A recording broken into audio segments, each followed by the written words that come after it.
lovely. What the heck is this? Oh, man. Oh, my God. My worst nightmare right here. Those two things do not go well together at all. Yeah, definitely difficult. All right. Oh, What the lovely. heck is this? And you've got cherry wax lips. Definitely exhilarating. Okay, it's fitting for the casino nights. Chinese okra. Wow. All right. We got some cheesy, eggy thing. A bologna breakfast bowl. I'm into that. Okay.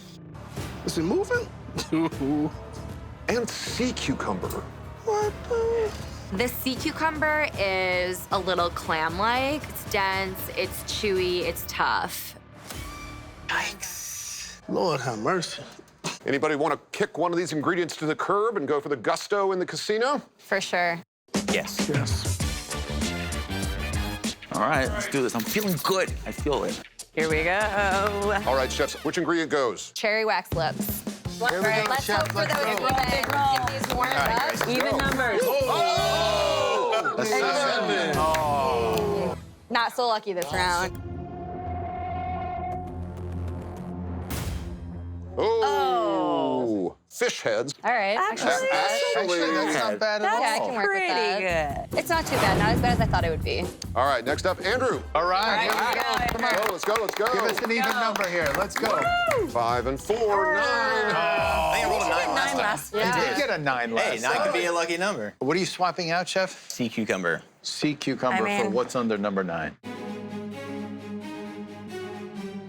Whoa. Alligator ribs. Finally, Chef Corey, you got an idea which one you're going to get rid of? The bologna breakfast bowl. Okay. 3 and 5.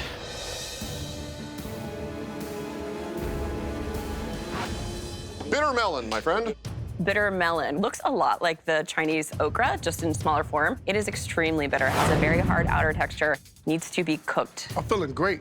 I'm feeling good. Let's get it. Okay, 30 minutes to make main dishes. Time starts now. All right, let's do this. All right, guys. Who's juicy? I grab that sea cucumber, and then I get some salt, pepper, and a little garlic powder down on it. I'm making a seared sea cucumber with a carrot tomato succotash and cherry wax lips, bitter melon sauce. Succotash pairs well with seafood. What are you doing? I'm gonna do a little Nashville hot sea clam and some grits, cooked in the kind of fish fumet type thing. I think Grace made out really well there at the craps table because she got fish heads. Grace is on a roll. Even her bad roll went good. Fish heads are better than wax lips because I can just throw them into a stock and kind of refortify that stock. I am making a Nashville hot sea cucumber with a fish head polenta. The sea cucumber has a really dense texture, which I think will lend itself well to being deep fried. What are you gonna do? I'm not sure what I'm gonna do with the alligator yet. Yeah. So I'm getting sauce started.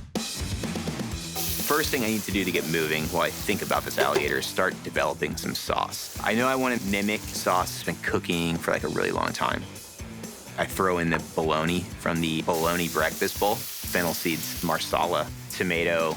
My Chinese okra will be stewed in here, and it'll be like very gently cooked and have like a really nice texture. Right behind. I'm a little concerned about Andrew. The alligator ribs, it's something Prehistoric. wild. It's similar to frog's legs, I would say. There's a very light salinity to it.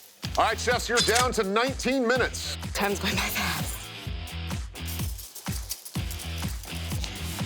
I cut the Chinese okra, and then I take it over to the deep fryer to get a nice crisp on it. I'm butchering this alligator to the best of my ability, but I'm running out of time. I get the meat grinder, and I'm gonna make meatballs.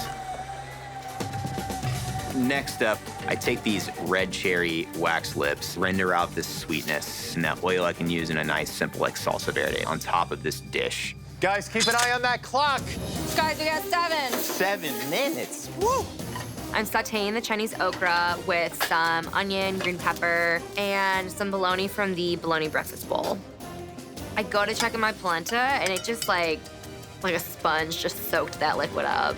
Ah! This polenta has my fish head in it, so I have to get it on the plate. I mix the polenta with a little sour cream and butter to try to loosen it up. We got this, guys. Chef Andrew, how you doing, brother? I'm behind, chef, but you know what? I'm gonna do it. Keep going, man. Keep You got going. this, bro. You got this. Keep you can do going. it. This alligator's still like sitting right here. I need to get this done. I'm going to get this done. Fryer's open if you guys need it. Wait, right behind, right behind, right behind. How much time's left?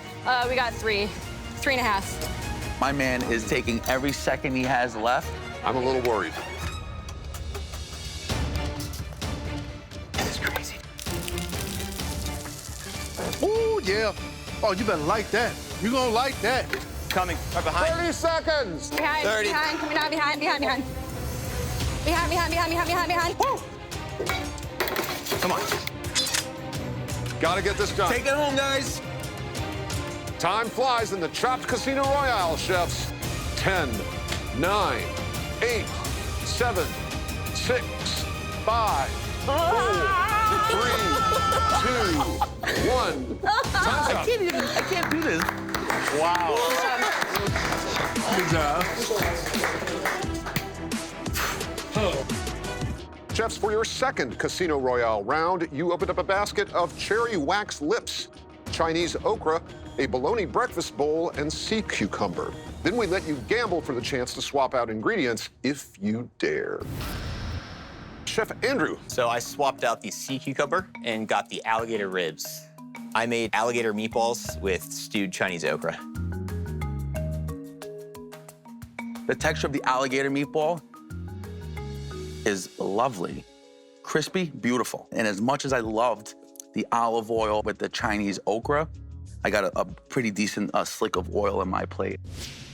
But it tastes absolutely great. The Chinese okra is cooked very nicely. The meatballs are tasty and delicious. You took a huge risk, man, and it's paid off for you. I'm getting the alligator meatball that is soft and has really great flavor with the salsa verde, with like this little touch of red cherry wax lip, considering incredibly bad luck, an incredibly good dish. Thank you, chef. Next up, Chef Corey. Ooh. We all felt the same. I swapped out the bologna breakfast bowl and I ended up with bitter melon. What you have in front of you is a seared sea cucumber with a carrot tomato succotash and a bitter melon wax lip sauce. Well, Chef, you've developed some really good flavors here. Thank you. The sauce is delicious. It's a great extraction of flavor from the vegetables that you have. It's working with the melon, but the cook on the actual sea cucumber, it's really tough. Makes it a little bit difficult to chew. You've never worked with sea cucumbers before, right? Never ever worked with sea. So obviously it's tough, and that comes down to just like sort of tasting as you go. Had you have cut off a piece and tried it, you would have said, oh no, this is never gonna happen. But I really love the Chinese okra, and I like the al dente carrot and the sweetness that popped out of those tomatoes and all worked into that sauce. I can't imagine a harder basket. Really good use of what was put in front of you, and you totally soldiered through this. So it says a lot about you. Thank you, Chef. Finally, Chef Grace. I did the lips for the fish heads. So I have buttermilk fried Nashville hot honey sea cucumber with a fish head polenta and a Chinese okra bologna trinity. I got 3 words for you, and it's bologna lardons. Is that 3 words? He doesn't know if the first one is 2 or the last one is 2. But you needed to keep that polenta in the pot, add more milk, and just continue to work it a little bit. I agree with you. The one thing that polenta needs is fat.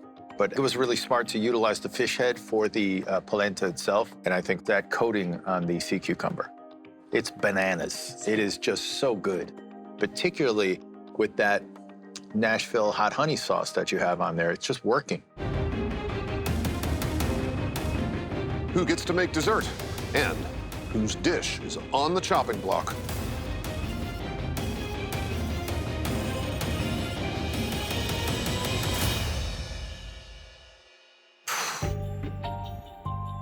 Chef Corey, you've been chopped. Judges? Chef Corey, I speak for all of us when I say you are just a love of a human being. You took a risk by swapping out the bologna breakfast bowl, but I really think you should have swapped the sea cucumber. Unfortunately, the sea cucumber was just really tough and chewy. And so we had to chop you. Thank you, chefs. I appreciate it. Thank you, guys. Love this. Thank Chef, keep We loved smiling, you. man. Will do. Keep that positive attitude going. you. Even though I got chopped, I have no regrets. You know, I'll go home, I'm gonna go practice, and Who knows, man, Chop may see me again. Open up your dessert baskets. Oh, man. my God. And for dessert, eggplants in syrup. I never work with eggplant in syrup. It's a very weird, ingredient. Wafer sheets. Mexican chocolate. Oh, man. And durian. This is my worst nightmare right here. This durian fruit is freaking me out. I mean, the thing looks like an alien egg. 30 minutes to deliver dynamite desserts. Clock starts now. Let's go, guys.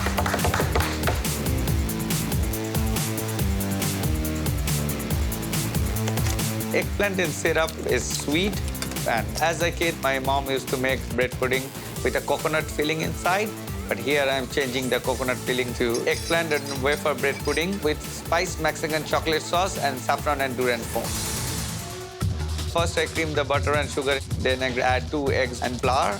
And then I chop the eggplant in a syrup and the crushed wafers to give a nice texture for my pudding filling. I'm feeling pressure because it's the final round, but I'm a better chef than Eli because I have more knowledge and I'm going to show the judges more progressive and more unique food.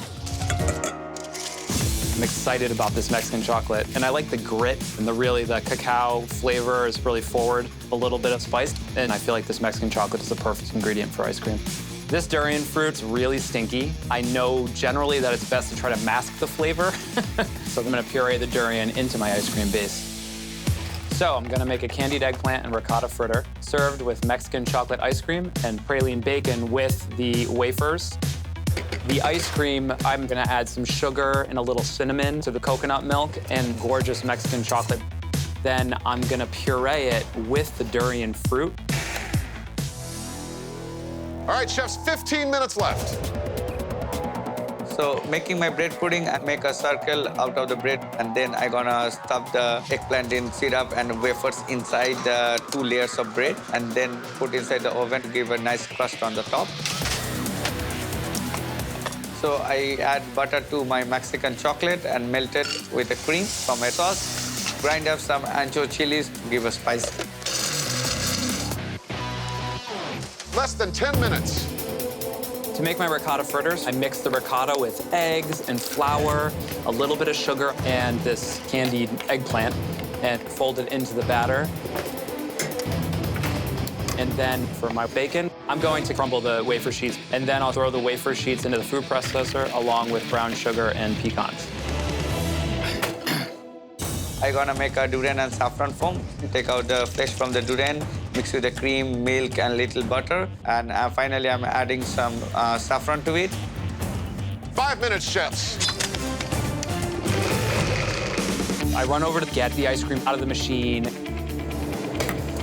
Don't know how to use this thing. 2 minutes on the clock, chefs. Hustle, guys, come on. Oh, he's figuring it out. I finally get the ice cream out of the machine, and it looks really, really decadent and rich and creamy. I'm excited. 1 minute to go, chefs. 1 final minute. I'm rushing that time. My bread pudding is hot. I need to unmold it from the cutter mold. I burn my hand. But I don't care. I want to win the job. I take my durian mixture to ISI canister and give a 2 nitrogen shots to give a light, airy foam. Final seconds of the final round, chefs. 10, 9, 8, 7, 6. Okay, let's go, guys. 5, 4, 3, 2, 1. Time's up. Good job, guys. Oh, boy. Good job. And judges, so you make eggplant in syrup and wafer bread pudding with orange chili and Mexican chocolate sauce and durian and saffron foam. This dish is really clever. It's quite astonishing when you can take ingredients and put this in a ring and stack it and put that filling in there. That takes a lot of ingenuity. And I love the chocolate. I don't have enough chocolate, really. But the flavors are definitely impressive. Thank you. Pujan, I love this bread pudding. This is such a great idea. The bread, it cuts the sweetness of the eggplant and syrup and the sugar that you've added. But this definitely is too durian forward. Did you taste the durian? No. If you would have tasted the durian, I know that you would have added a much smaller quantity of durian. Manit gave you actually a really good clue in the first round. Just slow it down and taste it, because cooking is also about balance. So for me, more of the people don't like the flavor, but it's a Mother Nature, and they give me a durian. I have to come out with a good thing. It is Mother Nature, but you are the chef. Yeah. The Mother Nature gives us a lot of things. It's up to the chef to figure out how much to use it. So let's not get the Mother Nature involved in this. Chef Pujan, thank you. Thank you. Finally, Chef Eli, what do we have? Chefs, I prepared for you candied eggplant and ricotta fritters served with Mexican chocolate ice cream and some praline bacon. You didn't say anything about durian. The durian fruit is blended into the ice cream. I figured it would be better to mask it than highlight it. Well, I like the ice cream. I think the durian flavor comes through without being in any way obnoxious. Thank you. I agree. I think this was such a smart utilization to get the chocolate and the durian together and the coconut milk. I think these different flavors work very well together. Thank you. The fritter got the eggplant in the syrup, but the bacon was not cooked properly. It wasn't cooked through and through. I also feel like the wafer is lost in translation. And definitely, I'm going to beat Eli. I'm definitely getting the $10,000. I don't think Pujan has much of a chance of winning because the judges loved my dishes. I think I have this competition. I feel really confident right now. So, whose dish is on the chopping block?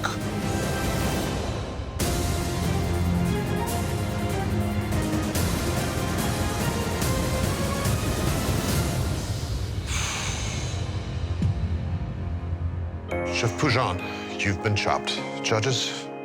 Pujan, in the first round, you did not taste the Chinese tea egg, which was spicy, and went ahead and got more jalapenos and made it more spicy. And the dessert round, the durian, it overtook the flavor of the entire plate.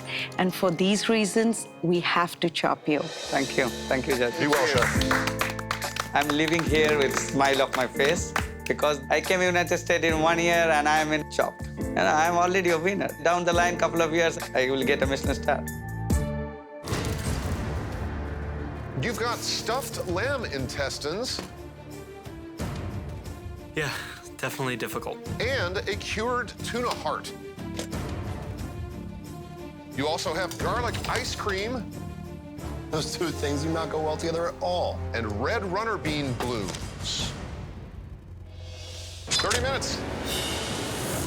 Time starts now. When I first saw the stuffed lamb intestine, my first thought then goes to making a meatball. I'm making a lamb sausage meatball over pasta with a garlic and red runner bean blossom sauce and shaved tuna heart. I removed the casings from the sausage, but I realized they're very dry. There's rice in here. You need some fat, so I chop up pancetta. My judges are chefs, and I need to cook to that palate. I need to really bring the flavor for them. I tasted tuna heart, and it's very salty. Kind of reminded me of anchovies, which is in pasta puttanesca. So I'm gonna make my version of pasta puttanesca. Pasta puttanesca has anchovies, capers, tomatoes, and you can put whatever meat you want. So I'm gonna use the stuffed lamb intestine. As an Italian, I see the stuffed lamb intestines and it just screams sausage and peppers to me immediately. So I'm making sausage and peppers with a runner bean bloom with shaved tuna heart. I'm adding some shallots to my peppers and I'm getting a nice sear on the lamb intestines so it's nice and crunchy. I deglaze the pan with white wine. Sausage and peppers brings me to the deli I worked at as a kid, a little Italian deli, just like crushing sausage and peppers heroes on my break. I always knew I was gonna be a chef, but never in my wildest dreams did I think I would be competing on something like this. All right, chef's already down to 15 minutes. I'm halfway through the round, and I know I need to get my pasta on, but Anna has the penne, and all that's left is these really long linguine, 3 times longer than the amount of water in my pot. All right, chefs, less than 10 minutes to go. I'm gonna use the garlic ice cream to make cream fresh to serve with the pasta. I combine heavy cream, put some fresh lemon juice. Next, I'm gonna make a salad using red runner bean blooms, some parsley, fresh basil, and then heirloom tomatoes. The salad is gonna marry the pasta with the crema. The runner bean blossoms had small floral notes. I'm thinking that I'd use these blossoms for a sauce. I throw that into a blender with the garlic ice cream. Then I throw some ricotta into my sauce. My grandparents would put a big dollop of ricotta on our plates with any Italian dish. I run back to the fryer. My meatballs are nice and crispy and seared off. And I add my garlic ice cream sauce. And it's reducing away. It's a lot less now than I know I need to dress this pasta. The lamb intestines didn't have enough fat in them. Coming down, behind. So I run and I go grab pancetta. I want to chop it up and get it all crisped up and nice. And incorporate that into a very simple tomato sauce. Traditionally, sausage and peppers are served on a big old hero, but I'm thinking get clouded with too many ingredients in the pantry, just let the basket speak for itself. My pasta looks like it's dry. What's she getting here? We don't have time for this. So I'm like, okay, let me add a fried egg that is still running, so that will give me some sauce into the dish. Guys, we are down to almost the final minute here. Start plating, and I just don't have enough sauce to toss my pasta and cover my meatballs properly. All right, chefs, if you've fallen behind, you better catch up fast. 10, 9, 8, 7, 6, 5, 4, 3, 2, 1. Time's up. Well done, chefs. Chefs, you survived the first weird basket, earning yourselves the right to cook this second one. Quite the combination of foods. Stuffed lamb intestines, cured tuna heart, garlic ice cream, and red runner bean blooms. Chef Anna, please tell us about your dish. What I made for you guys was my take on a pasta puttanesca, which she has sausage, she has the tuna. Well, I think it's wise for you to grab pasta because this really lines up down the highway of pasta when you're given sausage, which this is, lamb intestine. So I think it's very smart of you to do it. What I'm getting is beans, which I like, and then I'm getting egg, which I love on pasta. I 100% agree, but I think the saltiness of the cured tuna heart could have really helped here. I think you could have used more of that because the garlic cream that you made kind of took over. What, in your opinion, would make this a puttanesca? Substituted the anchovies for the tuna. I used the capers, I used the tomatoes. It's not a puttanesca. There's too much stuff happening, right? A puttanesca would never have most of these ingredients. Unfortunately, this dish is a hodgepodge. Anna, what got you into cooking? Mama had a catering company, single mother, so she needed help. So every time I was gonna go out, she's like, oh, I'll give you $10, you know, come help me cook. Next thing you know, I'm pretty much helping her out, you know, full time. And that's how I started cooking. All right, Chef Anna, thank you. Thank you. Next up, Chef Nick, what do we have? So what I have for you today is sausage and peppers with a runner bean bloom and garlic ice cream ricotta with some shaved tuna heart. I gotta tell you, I think it's really a fun play. How you got sausage and peppers out of that basket. I think you could have embraced it even more and gotten some Italian sausage and done a true kind of Italian-American take on this. Just like a big hero, you know, that would have been awesome. And I wish that you gave us some bread to make a nice sandwich. No, trust me, I thought the bread would almost be offensive and just take away from the dish. It's a great idea, really yummy dish, and I grew up on it. But you put it on top of a very sweet crema.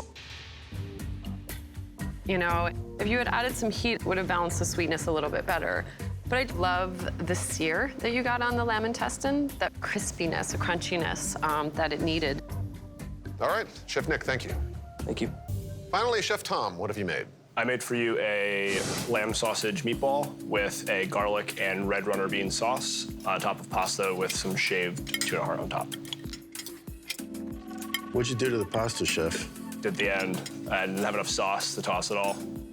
Dude, first of all, don't break the pasta. It has integrity. You don't want to ruin the integrity of the pasta. The other thing is toss the pasta in the sauce. It absorbs that liquid. It's kind of dancing together. I just want to grab you right now and go cook this with you because you were on such a nice path. I'm gonna not talk to you about the pasta. I think the meatballs are quite flavorful. It's like a Middle Eastern matzo ball. The use of the tuna heart, spot on, really good. I do like the texture of the meatballs, but the garlic ice cream rendered the whole thing very sweet. Yeah. So, whose dish is on the chopping block?